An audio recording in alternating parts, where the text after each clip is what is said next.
समजा शेअर मार्केटमध्ये आलो, ते वा. आल्यानंतर मी आतापर्यंत बघा 6 लाख रुपये प्रॉफिट केला सर. 6 लाख.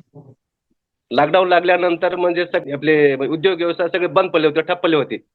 बरोबर त्यावेळेस पण माझा व्यवसाय एकदम ठप्प झाला होता सर. बरोबर. त्यावेळेस म्हणजे आपल्याला काम काहीच नव्हते, तरी आम्ही फक्त मोबाईल किंवा टीव्ही बघणं एवढंच काम होतं. ओके. तर असं बघत असताना म्हणजे आपल्या टीमचा म्हणजे प्रोपार्ट टीमचा एक व्हिडिओ पाहिला, म्हणजे आनंद गाडे सर. अनिल गाडे. ते अनिल गाडेला अवॉर्ड देताना मी पाहिलं. ओके पाहिल्यानंतर ओके. मला बी वाटलं की मी बी शेअर मार्केट करू शकतो. मला जरी करायचं नसलं तरी माझ्या मुलाला तरी माझा फायदा होईल, मी जरी करता गेलं तरी. पण ते शिक्षण घेऊ, वा मग शिक्षण घेऊ या उद्देशाने मी समजा शेअर मार्केटमध्ये आलो. ते वा. आल्यानंतर मी आतापर्यंत बघा 6 लाख रुपये प्रॉफिट केला सर. 6 लाख. 6 लाख माझ्यावर 11 लाख रुपये बाकी होते सर. म्हणजे 11 लाख रुपये बाकी होती, आता 3 लाख रुपये बाकी राहिलेत माझ्या अंगावर सर. आपली कृपा. अरे बापरे बापरे, थँक्यू सो मच सर. वा. म्हणजे 11 लाख रुपयाचं कर्ज होतं 11 लाख रुपये हो सर. टोटल. आता किती बाकी राहिलं? आता 3-3.5 लाख रुपये राहिले सर.